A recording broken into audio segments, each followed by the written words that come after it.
Bonjour à tous et à toutes, je suis Aline, coach de l'âme et de destinée. J'espère que vous allez tous et toutes bien et que tout se déroule à merveille dans vos vies. Avant de commencer, comme d'habitude, j'ouvre toujours une petite parenthèse publicitaire. Vous voyez ces jolis créoles en perles. Vous allez les trouver dans mon site Shopee ADC. Et n'hésitez pas à vous faire plaisir, à faire plaisir à l'un de vos proches. Bientôt, c'est la fête des mères. Shopee ADC est à votre disposition.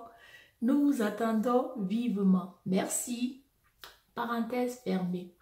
Alors, ce matin, je voudrais vous parler des mauvaises pensées.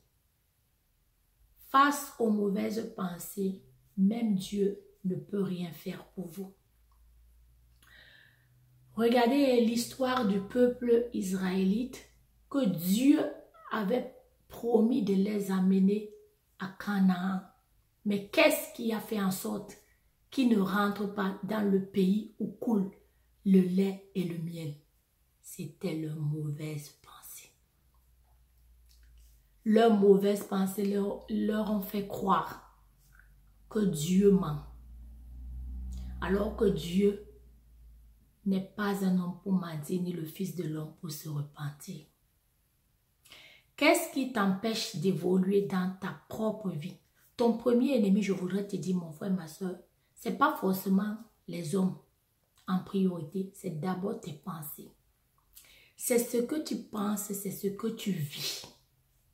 Tes pensées impactent ta vie. Plein de personnes cherchent toujours les boucs hémisphères. Oh, c'est grâce, c'est par rapport à telle personne que je n'arrive pas à prospérer. Mensonge. Je ne me sens pas belle. Qui t'a dit que tu n'es pas belle? Ce sont tes pensées. Ce que tu dis, c'est ce qui va t'arriver. Et ce que tu penses, c'est ce que tu vas vivre. Tu as beau jeûner et prier, arrête-toi d'abord et fais un bilan sur ta façon de penser de toi. Tes pensées à l'égard de ta propre vie, de la vie de tes enfants, de la vie de ceux ou celles qui sont mariés, de ton époux ou de ton épouse. Tu verras que c'est toi la source. C'est toi la source de tes propres problèmes, tes mauvaises pensées. D'où j'aimerais t'interpeller à les combattre. Les mauvaises pensées sont comme des semences. Je vous ai toujours dit l'exemple de...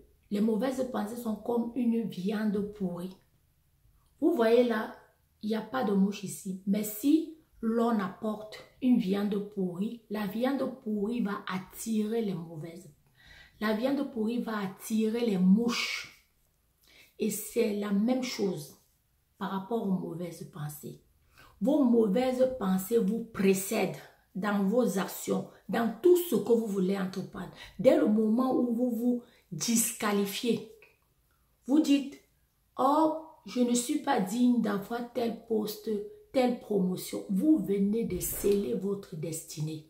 Alors, ma prière est que vous puissiez, n'est-ce pas, éduquer vos pensées, si on peut le dire comme ça. Apprendre à avoir de bonnes pensées. Parce que les mauvaises pensées se réalisent très rapidement. Vous conviendrez avec moi. Quand vous pensez mal, ce que vous pensez mal, ça ne va pas tarder à se réaliser dans votre vie. C'est les mauvaises pensées qui vous font croire. Oh, je suis avancée en âge, je ne peux plus avoir d'enfants, je ne peux plus avoir un mari. Parce que vous avez nourri ces pensées. Et ces pensées-là bloquent votre bénédiction. Même Dieu ne peut rien faire face aux mauvaises pensées. Donc, j'aimerais t'interpeller à combattre les mauvaises pensées. Et comment tu dois les combattre? Il y a un passage dans la Bible, dans le livre de Philippiens au chapitre 4, le verset 8, qui dit que tout ce qui est honorable, tout ce qui est juste, tout ce qui est digne de louange, tout ce qui est vertueux soit l'objet de tes pensées. Donc, tu dois méditer ce passage parce que la guerre des mauvaises pensées, c'est une guerre qui ne se gagne pas aussi facilement. Donc, vous devez résister. La Bible dit, résistez au diable.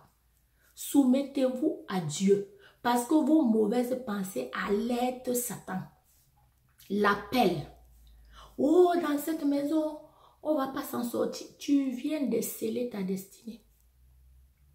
Oh, comment je vais faire? Vraiment, je suis venue pour accompagner les autres. Tu viens de sceller ta destinée. Ce n'est plus la peine. Hein? Ce n'est plus la peine de prier. Il faut t'arrêter. Tu fais une demande de visa. Pendant même que tu es en train de monter le dossier du visa, dans tes pensées, au fond de toi, tu vois, toi-même tu crois qu'on ne va pas te le donner. Et ce qu'il y a au fond de ta pensée là, c'est ça qui va se manifester. Donc tu ne peux pas tromper Dieu, tu ne peux pas te tromper toi-même, tu ne peux pas tromper le diable. Parce que le diable ne sonde pas les pensées, mais ta bouche là va t'amener à parler ce qu'il y a dans tes pensées. Et il va saisir ça et c'est là qu'il va te maltraiter avec tes propres pensées. Donc, tu ferais mieux de changer ta façon de voir les choses. Les gens qui ont des pensées limitantes. Oh, dans notre famille, on ne peut pas atteindre tel grade. Tu viens de sceller ta destinée. Mon frère, ma soeur, arrête de chercher les boucs hémisphères.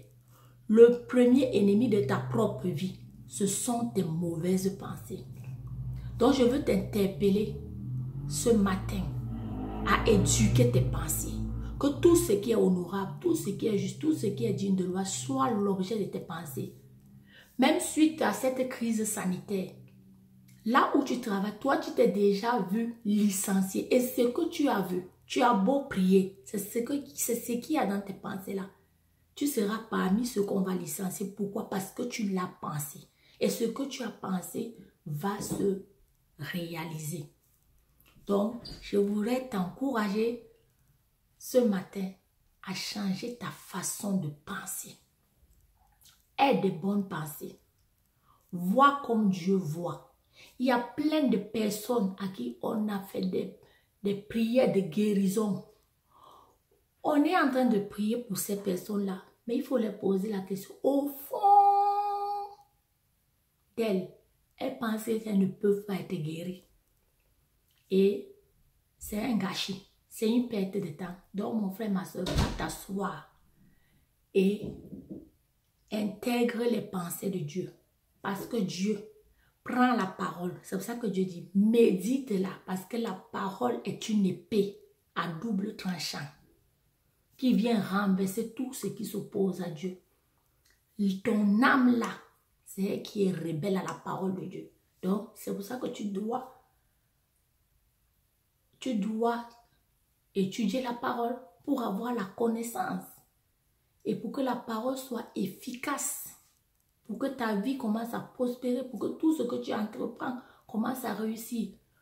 Aie de bonnes pensées pour ta propre vie, aie de bonnes pensées pour tes enfants, aie de bonnes pensées pour ton mari, parce que les mauvaises pensées que tu entretiens là, je ne suis pas prophétesse, mais c'est ce qui va se manifester dans ta vie. Même moi qui te parle, avant, quand je traversais des moments difficiles, j'avais des mauvaises pensées, mais j'ai combattu ces pensées. J'ai dit non. La Bible dit que je suis la tête et non la queue. J'ai commencé à méditer cette parole jusqu'à ce que cette parole est rentrée en moi.